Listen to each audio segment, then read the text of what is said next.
Good afternoon, Prime Minister.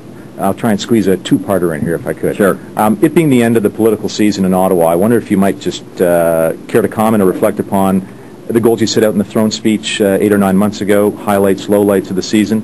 And then the second part would be the position of the Minister of Foreign Affairs and International Trade. I know that's something you tend to deal with. Are ministers free to travel, say, this weekend? Will you be dealing with that particular item very soon? Yeah, I can deal quickly with all those. First of all, I think if you take a look at what the government laid out in the speech from the throne and what we have achieved over the fall and particularly over the spring, I think it's a remarkable record of achievement for two reasons. Not just that we have achieved most of the objectives we set out, not all of them, but most of them, but we've achieved objectives which the opposition vowed to defeat.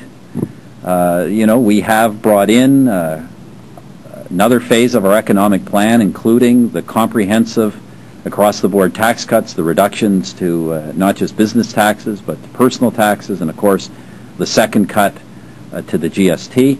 We brought in important changes to the immigration system through the budget and through the economic plan. Once again, changes the opposition vowed to throw themselves in front of a train on, but things that are important for the Canadian economy, for the labor market, and of course for immigrant communities themselves.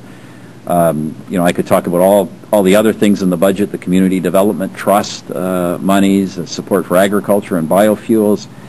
We've seen some important things done on Aboriginal policy. The budget included new monies for economic development for Aboriginal people.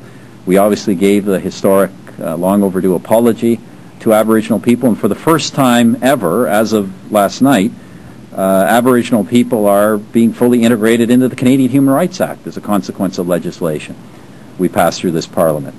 As I mentioned earlier, we passed the Tackling Violent Crime Act, 5 major criminal justice reforms. I mentioned a couple on gun crimes, on bail for those accused of gun crimes, on age of protection for young people from sexual predators, on impaired driving, major criminal justice package that the opposition had delayed for 1.5 years. As you know, we put that in one single bill, got it through the House of Commons. We passed our estimates. We passed an extension to the Afghan mission. And we all know how difficult this Afghan mission has been for the country, particularly given the loss of Canadian soldiers. That said, it's something the military has been very committed to and something that has won Canada enormous respect. And one of the consequences of getting the passage of the Afghan motion was also getting other countries to step up better to the plate. We've seen additional contributions over the past few months from the United States, from France, from Poland, from some of our major allies, as well as, of course, a range of contributions from smaller countries.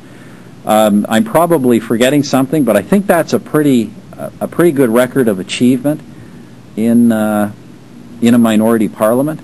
I think it's a good record of achievement under any circumstances. It's an even better record in a minority parliament, an even better record when they're all saying they won't do any of these things, and then we get them passed anyway.